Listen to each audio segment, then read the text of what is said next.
మనకి రోజుకి ఒక వీడియో కావాలి. ఇలాంటి వీడియో దొరకడం అనేది చాలా అదృష్టం. తెల్లవారు లేచి రన్నింగ్ కని ఇలా బీచ్కి వస్తే సముద్రం మొత్తం ఇటువైపు ఒక సముద్రం ఉన్నట్టుంది, అటువైపు సముద్రం ఉన్నట్టుంది. చూసారా ఎలా పారుతుందో? చాలా ఫాస్ట్ గా పారుతుంది. By welcome back to Amar the world. ఈ రోజు కూడా చరిత్రకు సంబంధించిన స్టోరీల గురించి మాట్లాడుకుందాం. జై హింద్, జై భారత్, జై శ్రీరామ్. మహాభారతంలో కురువంశం అంటే ప్రతి ఒక్కరికి తెలుస్తుంది. తర్వాత ఉన్నది భారత వంశం, దానిపైన ఉన్నది పురువంశం, దానిపైన ఉన్నది చంద్రవంశం. ఈ 4 వంశాలని ఫుల్గా వివరిస్తాను, పేర్లతో సహా చెప్తాను. ఈ వీడియోని పూర్తిగా చూడండి, నాలెడ్జ్ పికప్ చేసుకోండి. నేను చెప్పబోయే ప్రతి విషయాన్ని కూడా నేను ఫస్ట్ టైం తెలుసుకుంటున్నాను, నాతో పాటు నువ్వు కూడా తెలుసుకుంటున్నావు. జై శ్రీరామ్. బ్రహ్మదేవుడి మానసపుత్రుడైన ఆత్రి మహర్షి నుండి ప్రారంభమవుతుంది. ఆత్రి మహర్షి భార్య అనసూయ, వీరి కుమారుడు చంద్రుడు, సోముడని కూడా అంటారు. చంద్రుడు తార, వీరి కుమారుడు బుధుడు, బుధుడు ఇలాదేవి, వీరి కుమారుడు పురూరావుడు. ఇతనే భూలోకంలో చంద్రవంశానికి మొదటి రాజు. పురూరావుడు నుండి యాయాతి వరకు. పురూరావుడు ఊర్వశి, వీరి కుమారుడు ఆయువు, వాయువు ఇందుమతి, వీరి కుమారుడే నహాసుడు, నహాసుడు వీరజ, వీరి కుమారుడు యాయాతి. యాయాతి సంతానం వంశం విడిపోయే ఘట్టం.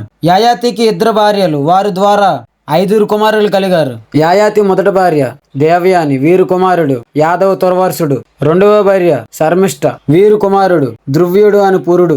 పురుడు వంశం నుండి భారత వంశం వరకు. పురుడు కౌసల్య, వీరి కుమారుడు జన్మేజయుడు. వీడియో లేకుండకూడదని రాజుల పేర్లు మాత్రమే చెప్తాను వినండి. ఇక్కడ పురుడు వంశానికి సంబంధించిన రాజుల పేర్లు మాత్రమే చెప్తున్నా వినండి. జన్మేజయుడు, అతని కొడుకు ప్రాచీనవంతుడు, అతని కొడుకు పేరు సయాంతి, అతని కొడుకు ఆయంతి, అతని కొడుకు సర్వభూముడు, అతని కొడుకు జయస్తునుడు, అతని కొడుకు అరాచనుడు, అరాచనుడు కొడుకు మహాభూముడు, అతని కొడుకు ఆయుతనాయి, అతని కొడుకు అక్రోధనుడు, అతని కొడుకు దేవాతిథి హర్యాడు, అతని కొడుకు మహాశయుడు, అతని కొడుకు బుద్వక్, బుద్వక్ కొడుకు మతినారుడు, అతని కొడుకు తాసువు, అతని కొడుకు ఈలునుడు, అతని కొడుకు దుష్యాంతుడు, దుష్యాంతుడు కొడుకు భరతుడు.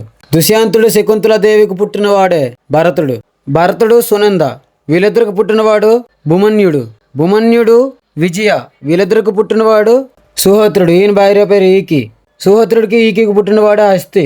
హస్తి భార్య పేరు యశోధర, వీళ్ళిద్దరికి పుట్టినవాడే వికంఠనుడు. వికంఠనుడు సుదేవ, వీళ్ళిద్దరికి పుట్టినవాడు ఆజమీడు. ఆజమీడు భార్య నీలి, వీళ్ళిద్దరికి పుట్టినవాడు వృక్షుడు. సంవరణుడు, సంవరణుడి భార్య తాప్తి, ఈమె సూర్యదేవుని కుమార్తె. వీళ్ళిద్దరికి పుట్టినవాడే కురుమహారాజు. కురుమహారాజు భార్య సుభోగి, వీళ్ళిద్దరికి పుట్టినవాడు వీధిరథుడు. ఈయన భార్య పేరు సంప్రియ, వీళ్ళిద్దరికి పుట్టినవాడు అనస్వుడు. అనస్వుడు భార్య అమృత, వీళ్ళిద్దరికి పుట్టినవాడు పరీక్షిత్తు. పరీక్షిత్తు భార్య పేరు సుయాస, వీళ్ళిద్దరికి పుట్టినవాడే భీమసేనుడు. భీమసేనుడి భార్య కుమారి, వీళ్ళిద్దరికి పుట్టినవాడు ప్రతిశ్రావుడు. తర్వాత ప్రతీపుడు, ఈయనకి 3 కొడుకులు పుట్టారు. మొదటి కొడుకు పేరు దేవాపి, 2వ కొడుకు పేరు బహిలకుడు, 3వ కొడుకు పేరు శాంతనుడు.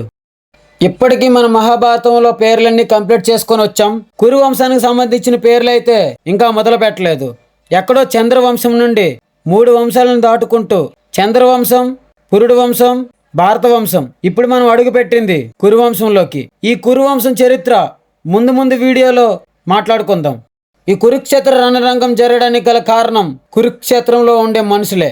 వాళ్ళ ప్రవర్తన గురించి, వాళ్ళ మాయా తంత్రాల గురించి అన్నిటిని చర్చించుకుంటూ నెక్స్ట్ వీడియోలో కలుద్దాం. జై హింద్, జై భారత్. ఈ వీడియో లాస్ట్ వరకు చూసిన ప్రతి ఒక్కరు కూడా సపోర్ట్ చేస్తారని కోరుకుంటున్నాను. మళ్ళీ మంచి వీడియోతో తిరిగి వస్తాను. అందరికీ బాయ్ ఫ్రెండ్స్. జై శ్రీరామ్.